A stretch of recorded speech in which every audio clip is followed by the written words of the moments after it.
असदुद्दीन ओवैसी भले ही दीदी के सियासी दुर्ग में सेंध लगाने का ऐलान कर चुके हों, लेकिन बीजेपी ने ओवैसी को उन्हीं के गढ़ में घेर कर बड़ी चुनौती दे दी है। बंगाल में करीब 28% मुसलमान वोटर्स हैं। असदुद्दीन ओवैसी की नजर इसी वोट बैंक पर है, जबकि बीजेपी का फोकस क्लियर है। सवाल यह है कि ऐसे में ओवैसी के लिए बंगाल के मुसलमानों को अपने पाले में करना क्या इतना आसान होगा? इससे भी बड़ा सवाल यह कि क्या बंगाल का मुसलमान हैदराबादी भाईजान पर भरोसा कर पाएगा? ये रिपोर्ट देखिए। बिहार चुनाव में सीमांचल में 5 सीटें झटक कर ओवैसी ने अपने मंसूबे साफ कर दिए हैं।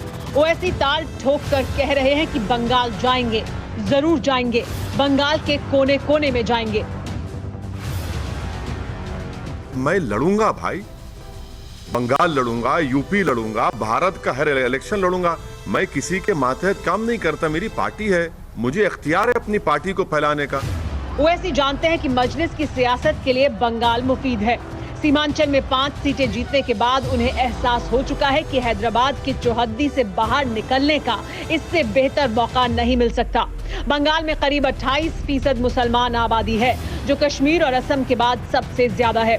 मुसलमानों के एक मुश्त वोट के जरिए ही ममता बनर्जी 10 साल से बंगाल में अजय बनी हुई हैं। बंगाल में 65 सीटों पर मुस्लिम वोटर हार जीत तय करते हैं। 2016 में टीएमसी को मुस्लिम बाहुल इलाकों में 38 सीटें हासिल हुई। टीएमसी को 41% मुस्लिम वोट हासिल हुए। ऐसे में जाहिर है कि ओवैसी की नजर ममता बनर्जी के इसी वोट बैंक पर है, लेकिन क्या ये इतना आसान है?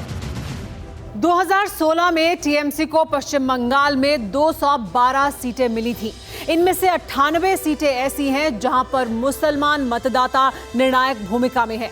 30 सीटें ऐसी हैं जहां पर मुस्लिम मतदाता 30% हैं और 38 सीटें ऐसी हैं जहां पर मुस्लिम मतदाता 20% है। असदुद्दीन ओवैसी इन्हीं सीटों पर फोकस करने वाले हैं बंगाल में। वैसे भी ओवैसी की ममता बनर्जी से पुरानी सियासी अदावत रही है। पिछले साल ममता बनर्जी ने ओवैसी का नाम लिए बगैर उनकी पार्टी पर बीजेपी से पैसे लेने का इल्जाम लगाया था। ओवैसी तो यहां तक कहते हैं कि उन्हें बंगाल में रैली करने की इजाजत नहीं दी गई। पश्चिम बंगाल में ओवैसी की एंट्री बीजेपी को राहत दे सकती है, क्योंकि ओवैसी बंगाल के मुसलमानों में जितने मशहूर होंगे, टीएमसी और कांग्रेस का वोट बैंक उतना कमजोर होगा। बिहार में ओवैसी की पार्टी ने जो दांव खेला, उसमें मिली छोटी सी कामयाबी का बड़ा असर कैसे बंगाल में देखने को मिल सकता है, इसे ऐसे समझिए। ओवैसी की पार्टी टीएमसी के वोट बैंक में सेंध लगा सकती है। मुसलमान वोट बटेंगे, जिससे बीजेपी को सीधा फायदा हो सकता है। ओवैसी के आने से टीएमसी कांग्रेस का सारा जोर मुसलमानों पर रहेगा।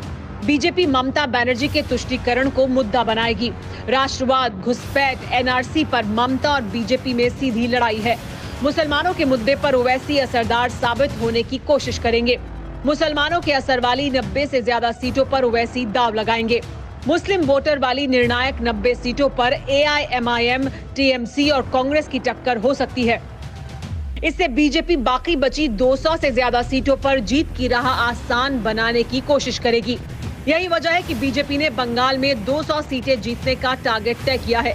लेकिन सबसे बड़ा सवाल यही है कि क्या बंगाल का मुसलमान हैदराबादी भाईजान पर भरोसा करेगा? जवाब आने वाले चंद महीनों में मिल जाएगा।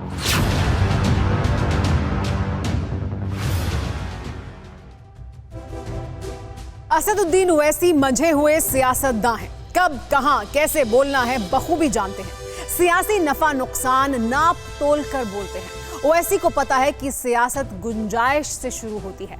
बिहार में 5 सीट जीतने के बाद ओवैसी को वो गुंजाइश अब बंगाल में भी नजर आने लगी है। नतीजा क्या निकलता है, ये गुंजाइश कहां तक कामयाब होती है, ये तो वक्त ही बताएगा। न्यूज़ टॉप 9 रोज सुबह 7 बजे और शाम 7 बजे सिर्फ TV9 भारतवर्ष पर।